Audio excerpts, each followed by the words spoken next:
The third level of change is to go beyond battering away with the actions. It's to go beyond trying to reprogram this software that we have. And it's to enter a world where we realize anything is possible for us and to get into vibrational alignment with the life that we want. I think in those moments, if you can feel the vibration of pure joy, of pure gratitude, of pure excitement, if you can tap into that and pair it with a vision for your life, the manifestation of that becomes inevitable and it can happen so quickly. In those moments, anything was possible. They were the moments when I thought, this is what I'm going to do. This is the book. This is the course. This is what my life looks like. And it was so effortless and inevitable and easy to create in that energy. In this episode, I want to share with you the 3 different levels of change that we go through in order to change our lives, and it's going to get a little bit deep. So, this isn't a video for someone with a casual dream or something they maybe fancy. This episode I'm making for people who are desperate for the change, who are sick of the reality that they're living and have maybe tried all sorts and they feel like it's got to be this time. I'm going to tell you the truth of what it takes to change, and I'm going to lean on 2 major change events for me. One was getting over depression in the most severe, serious way, and the other one was letting go of an identity of being somebody who wasn't capable with money and becoming somebody who was capable of saving and investing. They're the examples that I'm going to use. I might just tap in and use a few examples from business and things as well, but I don't think I used the true stages of change to build my businesses, maybe in a more casual way, but I really had to lean in to these stages of change to actually get over depression, to get out of debt, to change my life and to feel happy and aligned and free. So bear with me. We're going to go around the houses a little bit, but ultimately there are 3 stages of change that we all figure out on our journey of consciousness. There could be more. I haven't found them yet. This is the limit of what I know. Are you ready? Let's go.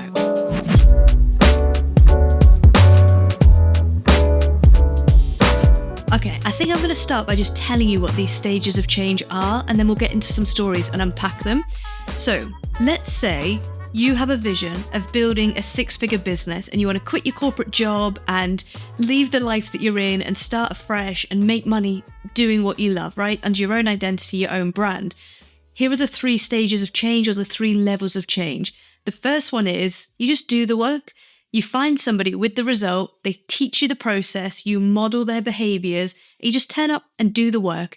It takes time, it takes a lot of graft, a lot of physical exertion, a lot of doubt and issues and worries come up, and you're constantly pulled back to the old version of who you are, and you push in and you lean in. It's very physical, do kind of activity. Habits, habit trackers, accountability, delivery, physicality. That's the first level of change.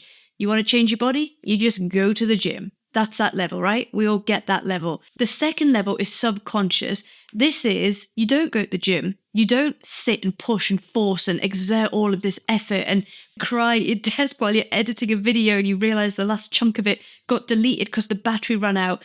It's not that energy. It's a different kind of energy where you sit and you ask, what is my identity? What do I believe is possible for me? And what are the identities and beliefs of the person with the result? And this is where we do work like affirmations, subconscious reprogramming, healing, belief work, where we accept that we have an identity, that we've trodden a path and we've trodden it deeply into our neurology, and that we are running programs. Just like a train on a track, if we want that train to go to a different destination, we have to pull up the track and lay down new track and push the train onto the new track and say, no, this is where you go now. These are the paths that you followed. These are the neural networks that you're going to run. That second level of change is an identity shift. It's changing how you see yourself, what you believe is possible for you. It's healing and letting go and putting down that baggage. Again, you've probably heard of that, right? And there's a lot of people talking about it and it's coming up. It even looks like things like write a vision board, write out your goals, write an affirmation, change your environment. Elements of it are physical, but it's getting more into the programming that you're running. But the critical thing that you've got to realize about this is we're swapping one identity for another. We're conscious of the fact that I am an identity. I have processes and programs that I run. and they're not giving me the life I want. So I'm going to go into that program and I'm going to reprogram it and create a new identity and a new set of beliefs, and I'm going to run a different program. Can you see how that is still very much in the physical world and the world of consciousness and the limitations that we have on this physical plane? If you're already thinking, where is she going with this? Let's go to the next level and see how many people are still listening on the analytics after this revelation. The third level of change that I think very few people get to, or they get to in the darkest, deepest moments of their life, is when you actually collapse your identity entirely, no longer associate with you as that person. You enter the realm of the mystical, the spirit, the beyond conscious or full conscious, where you realize you aren't even this identity. Never mind trying to reprogram it. What are you reprogramming? It isn't even real. It's just a set of circumstances that we are looking at, and that is what is collapsing into reality. Oh my God. Guys, I've read a few too many books on quantum physics, paired it with some books on near-death experience, and I'm realizing now that the life that we're living is the life that we believe is possible for us, but it's also the life that we are focusing our attention on and looking at. The first level of change is just to batter away at it with actions. The second level is to pick a new life and change your programming to match that life.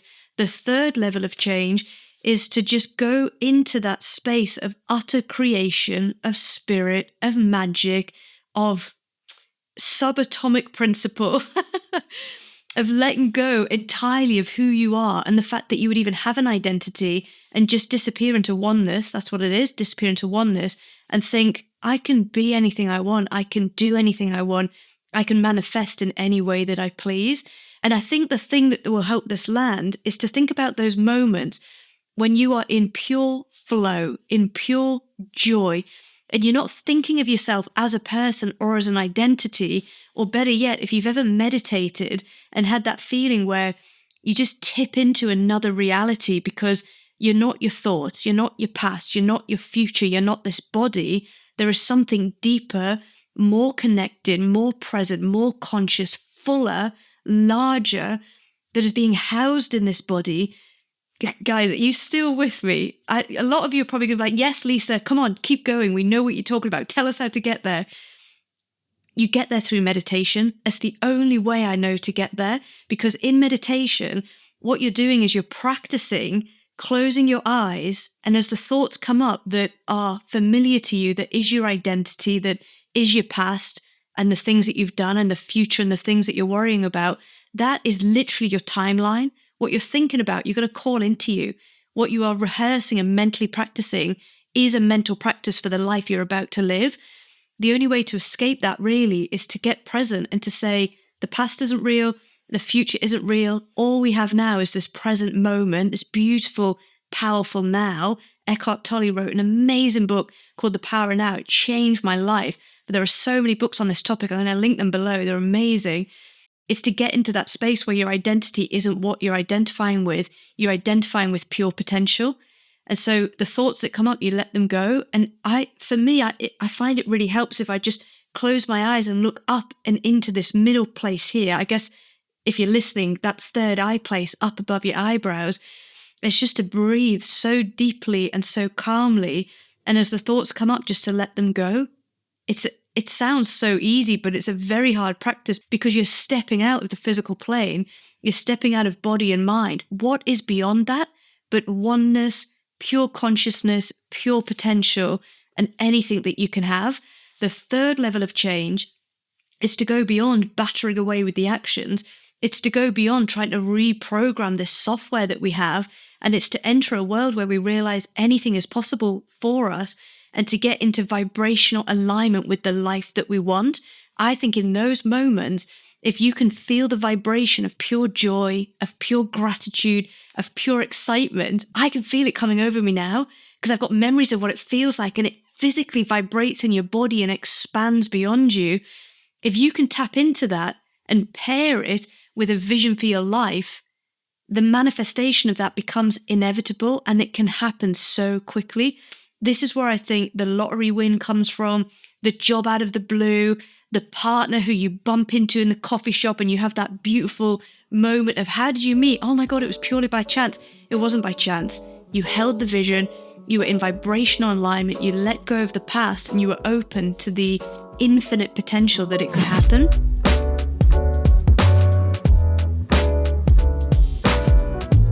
So what do you do with this information? Here's what I would recommend, and I don't think this is easy, but let's try.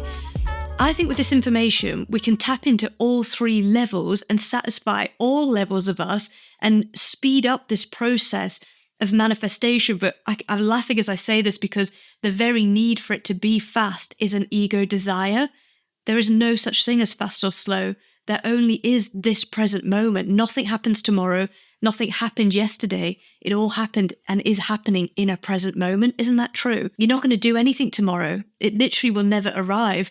There is a present moment that we're calling tomorrow, and in it, that activity will happen, but we can only be doing one thing at a time in that sense. So I think what we have to do is sit down and do the hard work of identifying our vision. And I think people reckon they have a vision and they've got an idea, but when pushed, if a genie knocked on your door and said, all right, give it to me now, give me your vision, they'd start rattling off some things, but very few people have got a crystal clear letter of what it is they want. By letter, I mean a paragraph to yourself, bullet points of how it will feel, ideas of what it would look like in reality. So if I want to live on this plot of land and have animals, that's a nice idea, and that is the start of a vision. But a true vision would be, actually, this is where it is in the country. I've been looking at properties and I think it's that one there. And you see that bit there, we're going to update the barn. We're going to renovate that barn. We're going to turn that into like a chicken coop, and we're going to have 20 hens. And here's where we're going to get the hens from. I think it's that level of detail where you know where you want to live and what you're doing with that land and how you're going to change things up and what you're going to do with the energy and time and resources that become available in that moment. It's that level of detail. Because when you think in that level of detail, you're owning the vision. You're already vibrating on a frequency of, oh, I'm excited about it. And then what you've got to do is pair that detailed vision with the feeling of joy, of gratitude, of acceptance, of excitement, and get into alignment with it. So however you would do it, could be meditation, could be dance, could be breath work, it could be whatever you want it to be. But the important thing is that you get clear on that vision and you pair it with a high frequency vibration of joy, energy, acceptance, gratitude, excitement, something high vibrational that sends a greater frequency out and says that and draws it towards you. And it's not going to hurt your little human brain, if very powerful human brain. Let me just tell you, thank you, very grateful. I like my infrastructure. It's not going to hurt if at the same time you've got a little pot in your bank and you're starting to save money towards the deposit, because even though that might not be the big solution, a big contract might come in, an opportunity might come in, something might happen where the funds or the availability of this property comes into your life, it's not going to hurt you to have something physical that you're building, because I think it gives you confidence. I think it boosts your belief. I think it gives you that security. And I think at the same time, it's not going to hurt to sit and ask, what are the limitations I've got? Bring them up, but don't sit in them. You bring them up and maybe you sit with the discomfort of them for just a minute, but you think, right, how am I going to reprogram that? What's the new story? What's the new affirmation? And I find affirmations to be so powerful.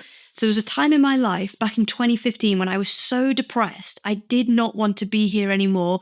And I was having the worst of the worst thoughts. And I thought to myself, Lisa, if you're that depressed and you're that done, why don't you give yourself a chance at a life that you want and a chance to actually be happy? Because if you fail, you're at a stage where literally what have you got to lose? And that is a very dark way to think, but it set me free because it gave me permission to detach from the identity of depression, loser, failure, hiding, lying, about being happy and who I was and the kind of life that I was living. And it gave me the chance to just say, all right, I'll just let go of that identity for a second and take on the identity of somebody else. And when I used to wake up in the mornings, I'd set my alarm at 5 because that's what I read high performers did.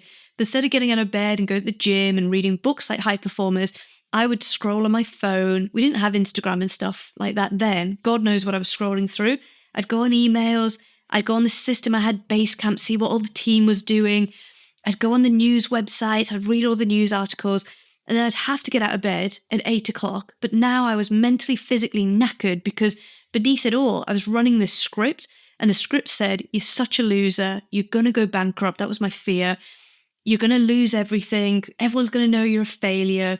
You're a mess. I'd say to myself, in fact, I'm not going to say just horrible, horrible, horrible things, that it's abuse. It's a literal abuse. And I would just sit in it for 3 hours a day.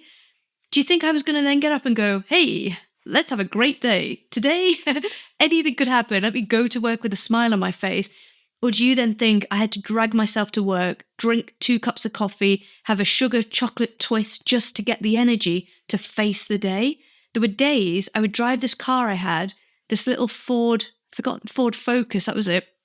Drive this Ford Focus to work, which was an office for this marketing agency I had.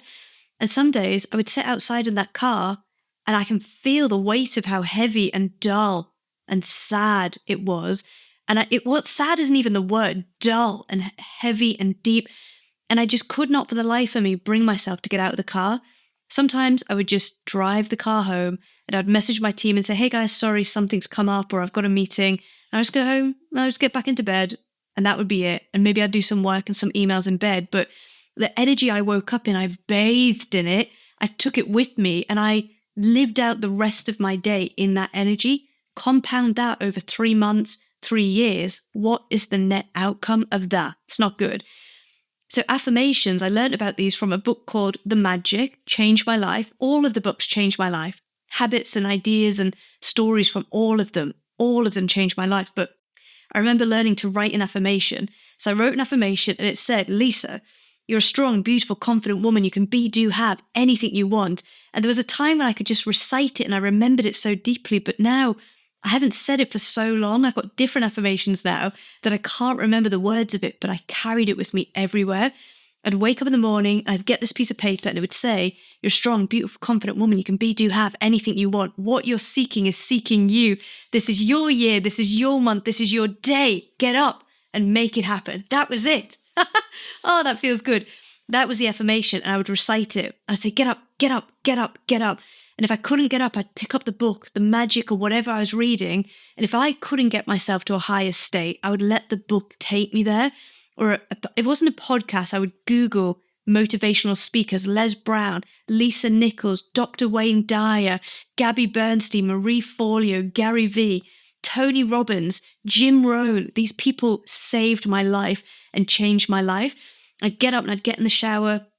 You're a loser, you're in debt, you're overweight, blah, horrible, horrible. You're a strong, beautiful, confident woman. Anytime the negative thought came up, I disciplined myself. And I'm telling you, it was next to impossible to repeat an affirmation, to drown it out.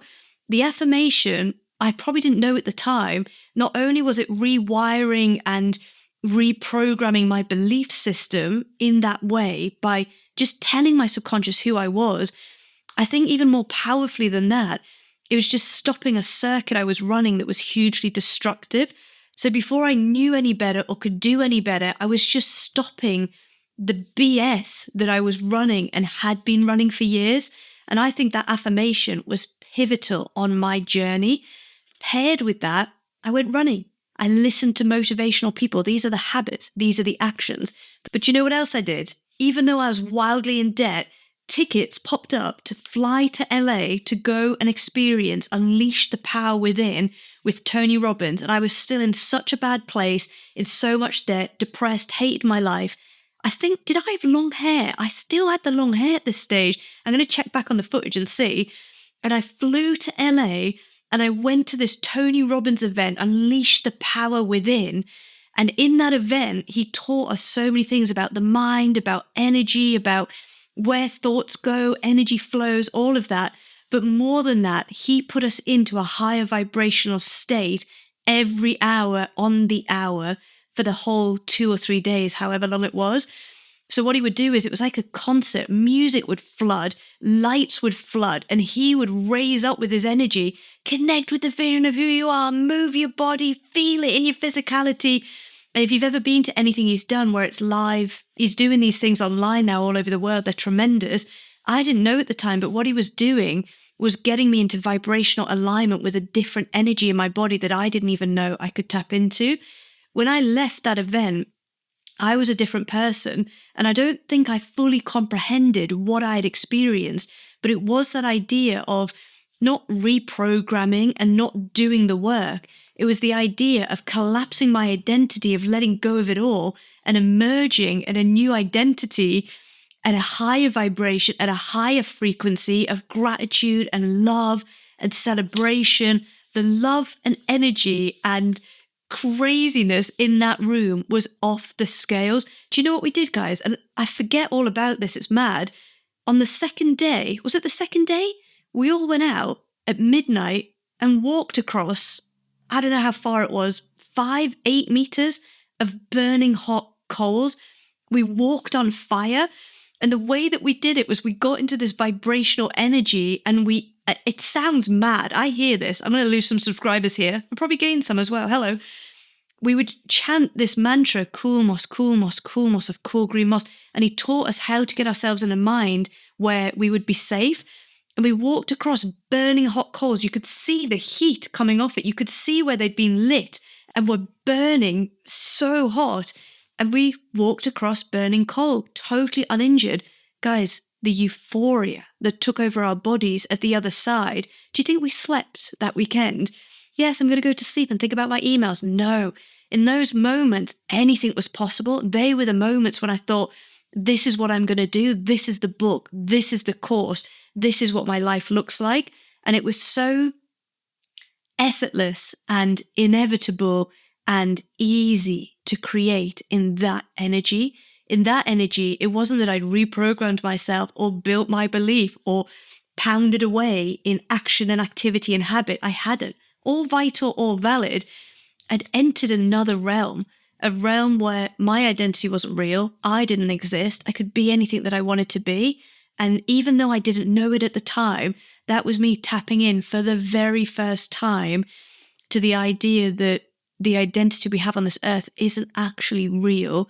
It's what we have chosen or been given, and it's what we are rehearsing day by day. So if you really want to change your life, I would say, accept the pain. It's all right. Like, the pain is guiding you to say no more, make a change, but don't run from what you've got. Instead, set yourself a vision, get really detailed on what it looks like, what it feels like, where's the house, what holiday, which airport are you flying from, what does this partner look like, what qualities do they have, how are you going to feel when you're with them, what kind of a person are you going to be when you're with them. Go into the depths of the detail, pair it with an energy, a vibration of happiness, contentedness. Is that a word? Contentedness, gratitude, excitement, euphoria, joy, all of those amazing high vibrational energies that you know feel good when you're in them. Once you've identified that vision, you know what it looks like, what it feels like, and you're pairing it with a high energy emotion, do something like meditation, transcendental meditation, breath work, anything where you're disconnecting with the reality of who you are and you're getting into that expansive space of oneness and potential. If that feels mad and crazy, although I have a feeling it won't to you, you can look at the books below that I'm referencing. They'll teach you how to do it. If that feels crazy, yes, the habits and the actions, and yes, the subconscious reprogramming and the story.